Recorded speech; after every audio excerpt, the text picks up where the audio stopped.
एक ऐसे गूदड़ी के लाल जो बिहार के गोपालगंज से निकलकर दिल्ली के रायसीना रोड तक पहुंचे।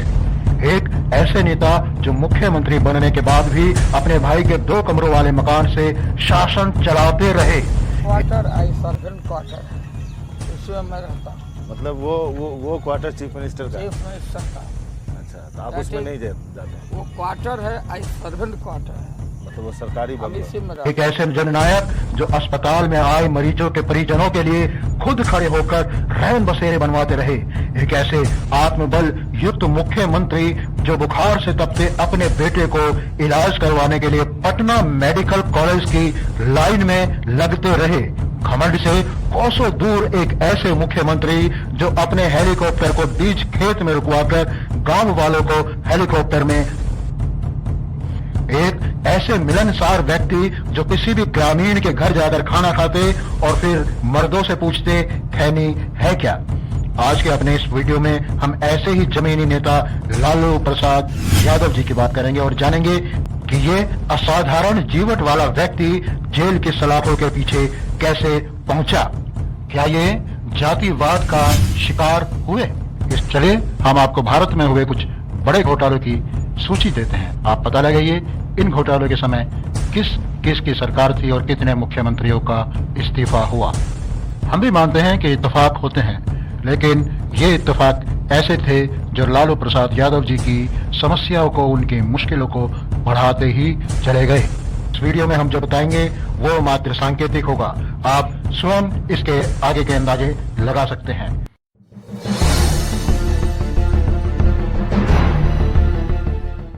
नमस्कार दोस्तों, एक बार फिर आपका स्वागत है हमारे YouTube channel shadows of history में। दोस्तों, जो लोग लालू प्रसाद यादव जी को कुछ भी थोड़ा सा भी नजदीक से जानते हैं वो आज भी ये मानते हैं कि लालू प्रसाद यादव जैसे असाधारण नेता और जमीनी स्तर पर काम करने वाले नेता बहुत कम और सदियों में कभी कभी पैदा होते हैं। बहुत कम लोग जानते होंगे कि लालू अभिनेता भी रहे हैं। कॉलेज के समय थिएटर में अक्सर वो शेक्सपियर के नाटकों में भूमिका निभाते थे। वे फिल्में देखना पसंद नहीं करते थे, लेकिन बिहार के लोक संगीत में उन्हें खासी रुचि थी। लालू जी ने बिहार के दबे कुचले और पिछड़े लोगों को ताकत दी। बिहार के लोग आज भी मानते हैं कि जो कम्युनिटी जमीन पर बैठती थी, लालू जी ने उन्हें सबके बराबर कुर्सी पर बैठने की ताकत दी। आज भी बिहार में चुनाव लड़ने वाली हर पार्टी के लिए सिर्फ और सिर्फ एक ही सरदर्द रहता है और वो है लालू प्रसाद यादव। और ये कब है? जब वो अस्पताल में हैं और शायद ही अब कोई चुनाव लड़े। सभी पार्टियां जानती हैं लालू जी की बिहार के जन साधारण से कनेक्टिविटी कैसी है। हमारा इतिहास बीजेपी का क्या है? हमसे बात करते हो, 7 तारीख को आपने रिजल्ट सुना दिया। जनता के साथ जुड़े इस जमीनी नेता की लोकप्रियता का यह आलम था कि इनकी सरकार 1990 से लेके 2005 तक लगातार चली। लालू प्रसाद यादव वो नेता थे जिनके विषय में विपक्षी पार्टियों को अब ये लगने लगा था कि लालू को हराना नामुमकिन ही नहीं बल्कि असंभव है।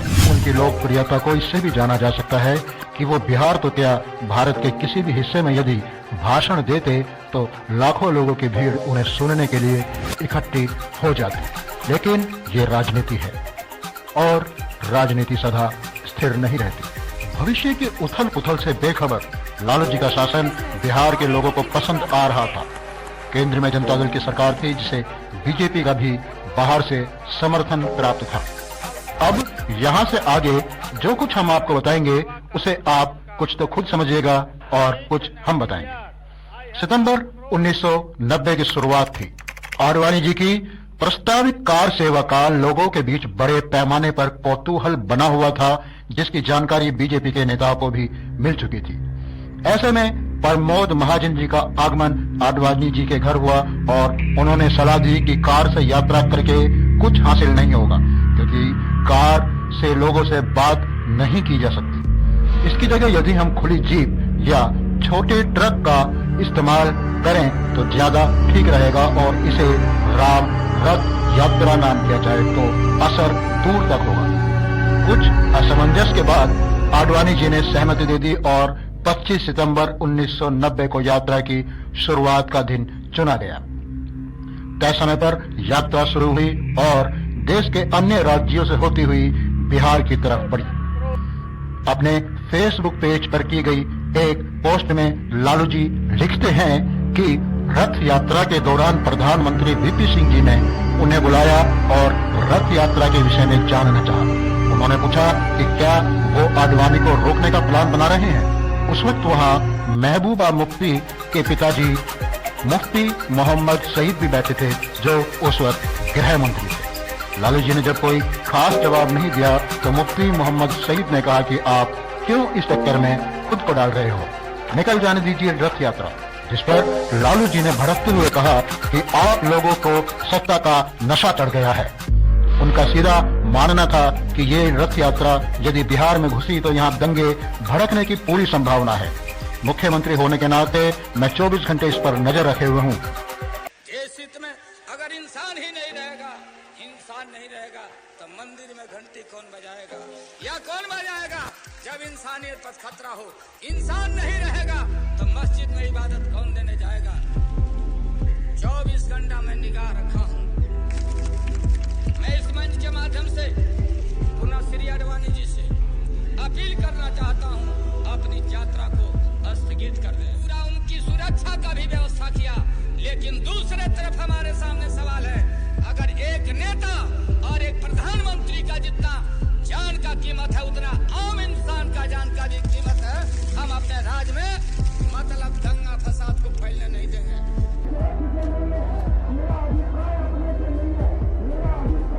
बिहार में शांति बनाए रखना मेरा पहला कर्तव्य है। और फिर आडवाणी जी की ये रथ यात्रा राजनीतिक है, जिसे धार्मिक चोला पहनाकर निकाला जा रहा है। उसके बाद वो बिहार लौटे और रात में ही अपने कमरे में प्रधान सचिव मुकुल प्रसाद सहित सभी बड़े अधिकारियों को बुलाया और गिरफ्तारी की योजना बनाई गई। ये बैठक उन्होंने अपने बेडरूम में की थी।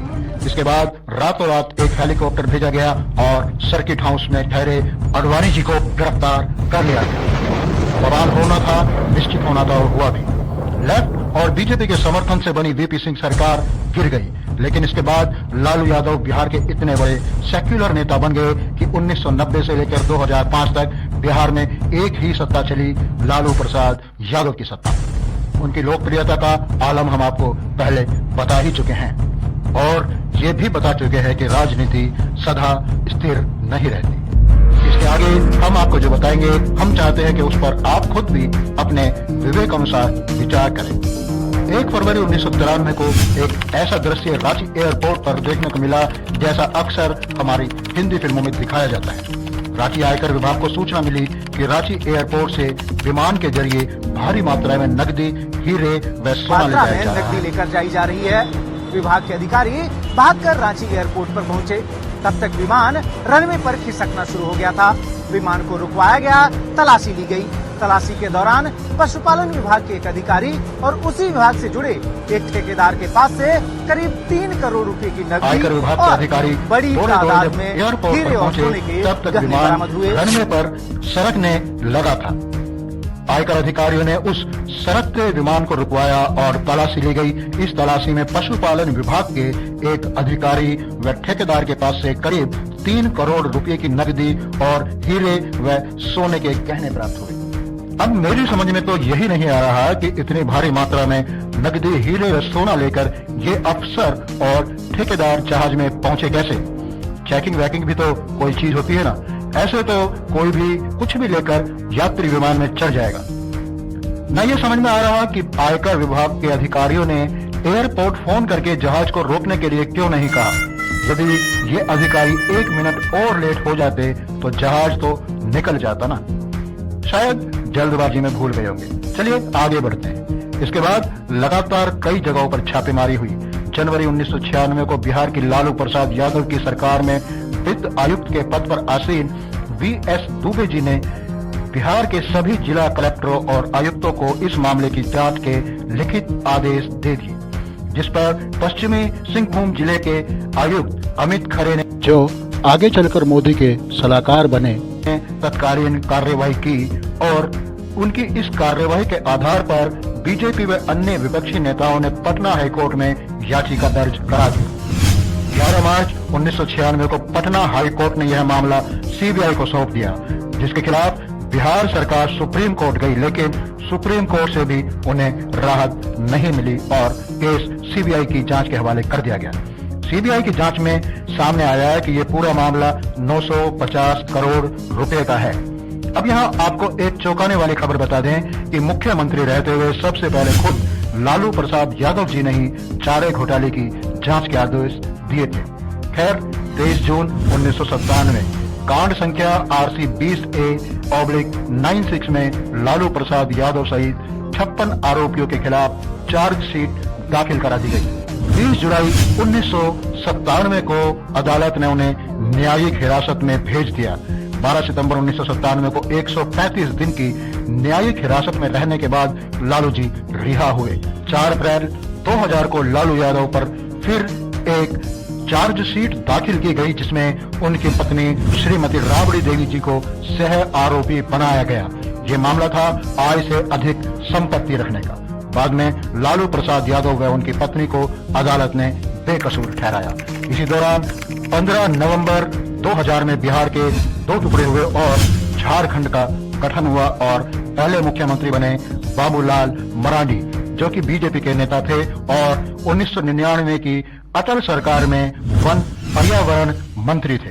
इस विभाजन के बाद लालू जी का पूरा मामला झारखंड ट्रांसफर कर दिया गया। 10 जुलाई 2013 को सुप्रीम कोर्ट का एक फैसला आया, जिसमें कहा गया कि यदि किसी सांसद या विधायक को 2 साल से ज्यादा की सजा होती है तो उसके लोकसभा की सदस्यता रद्द कर दी जाएगी और वो आगे चुनाव भी नहीं लड़ पाएगा। इस आदेश के लगभग 1.5 महीने बाद 30 सितंबर 2013 को सीबीआई की विशेष अदालत ने लालू प्रसाद यादव जी को 5 साल की सजा सुनाई। लालू जी को लोकसभा की सदस्यता छोड़नी पड़ी और भविष्य में उनके चुनाव लड़ने पर भी रोक लग गई। क्या जातिवाद का शिकार हुए थे लालू प्रसाद यादव या राजनीतिक साजिश के शिकार? आइए जानते हैं।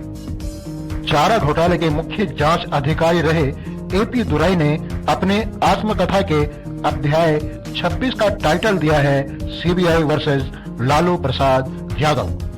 इस सेक्शन की पेज नंबर 230, 31 और 32 में उन्होंने लिखा कि सीबीआई ने अपने द्वारा दायर 49 मुकदमों में से 7 में लालू प्रसाद यादव को मुजरिम बनाया है। उन्होंने लिखा कि लालू प्रसाद यादव व कुछ IAS को फंसाने की गंभीर साजिश की गई है।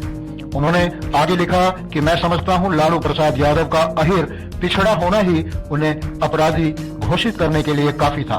सीबीआई द्वारा लालू जी को तबाह करने की योजना को मूर्त रूप दिया गया, क्योंकि लालू जी ने इस देश की हजारों वर्ष पुरानी सनातन एवं जड़ हो चुकी व्यवस्था को चुनौती देते हुए राम रथ रोक दिया था। आज के इस वीडियो में बस इतना ही। दोस्तों, इस पूरे वीडियो पर आपके क्या विचार और प्रतिक्रियाएं हैं, हमें कमेंट बॉक्स में अवश्य बताएं। हमारे चैनल को लाइक करें, शेयर करें व सब्सक्राइब करना ना भूलें। धन्यवाद, नमस्कार।